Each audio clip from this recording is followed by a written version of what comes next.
কক্সবাজার থেকে ফেরার পথে বৈষম্য বিরোধী ছাত্র আন্দোলনের আহ্বায়ক হাসনাত আব্দুল্লাহ ও জুলাই শহীদ স্মৃতি ফাউন্ডেশনের সাধারণ সম্পাদক সারজিদ আলমের গাড়িতে থাকা একটি গাড়িকে ধাক্কা দিয়েছে একটি ট্রাক। এতে গাড়িটি ক্ষতিগ্রস্ত হয়েছে, তবে এ ঘটনায় কেউ হতাহত হয়নি। আজ বুধবার সন্ধ্যায় চট্টগ্রামের লোহাগড়া উপজেলার চুন্তি ইউনিয়নের হাজি রাস্তার মোড় এলাকা চট্টগ্রাম কক্সবাজার সড়কে এ ঘটনা ঘটে।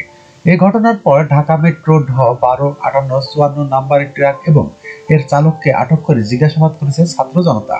চালক তাদের চাপা দেওয়ার চেষ্টার কথা অস্বীকার করেছে। জানতে চাইলে বৈষম্য বিরোধী ছাত্র আন্দোলনের মুখপাত্র উমামা ফাতেমা প্রথম আলোকে বলেন, বৈষম্য বিরোধী ছাত্র আন্দোলনের নেতারা কক্সবাজার থেকে ফিরছিলেন। একটি গাড়িতে হাসনাত আব্দুল্লাহ ও সারজিদ আলম ছিলেন, আরেকটি গাড়িতে ছিলেন চট্টগ্রামের সমন্বয়করা। যে গাড়িতে চট্টগ্রামের লোকজন ছিলেন সেই গাড়িটি আঘাতপ্রাপ্ত হয়েছে। ট্রাক চালককে ধরা হয়েছে, তিনি চাপা দেওয়ার কথা স্বীকার করেনি।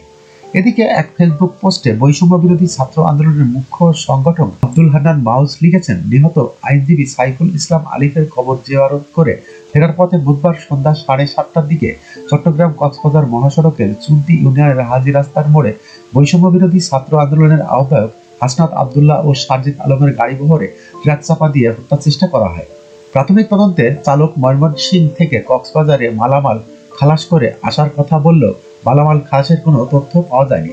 অতীতে ভারতীয় গোয়েন্দা সংস্থা র কর্তৃক বাংলাদেশের শীর্ষস্থানীয় অনেক ব্যক্তিকে হত্যা করার নজির রয়েছে। যখনকার খবর তখনই দেখতে চোখ রাখুন সুন 24 টিভিতে। চ্যানেলটি সাবস্ক্রাইব করুন।